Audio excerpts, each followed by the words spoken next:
کیا عورت کے لیے آرٹیفیشل انگوٹھی پہننا جائز ہے یا نہیں؟ اور کیا عورت لوہے، تانبے، پیتل، سٹیل وغیرہ کی انگوٹھی پہن کر نماز پڑھ سکتی ہے؟ کیا عورت کے لیے آرٹیفیشل زیورات کا استعمال جائز ہے یا نہیں؟ تو اس کا جواب یہ ہے کہ خواتین کے لیے سونے چاندی کی انگوٹھی کے علاوہ کسی اور دھات، لوہے، تانبے، پیتل، سٹیل وغیرہ کی انگوٹھی پہننے میں خواہ کسی بھی مقدار میں ہو، علماء کرام کا اختلاف ہے۔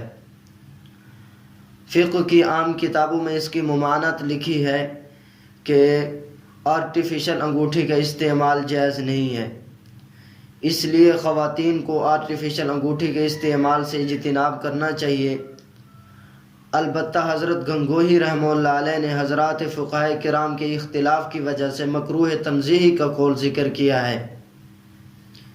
اس لیے اگر کوئی خاتون سونے چاندی کے علاوہ سٹیل یا کسی اور دھات کی انگوٹھی پہنے تو اس کو نرمی سے سمجھا دیا جائے، لیکن سختی نہ کی جائے کہ اگر آپ اس کو استعمال نہ کریں تو بہتر ہے۔ تاہم اگر ان انگوٹھیوں پر سونے یا چاندی کا پانی اس طرح چڑھا دیا جائے کہ اس انگوٹھی کی دھات چھپ جائے تو پھر بلا کراہت پہننا جائز ہے۔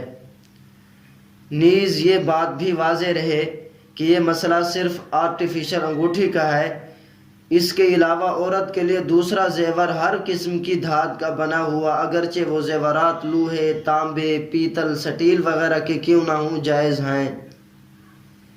اس لیے اگر کوئی عورت مصنوعی جیولری، چوڑی، کنگن، کڑا وغیرہ استعمال کرتی ہے تو اس کا استعمال کرنا جائز ہے اور اس کو پہن کر نماز بھی پڑھ سکتی ہے۔ نماز کے وقت ان کو اتارنے کی ضرورت نہیں۔ واللہ تعالی اعلم بالصواب۔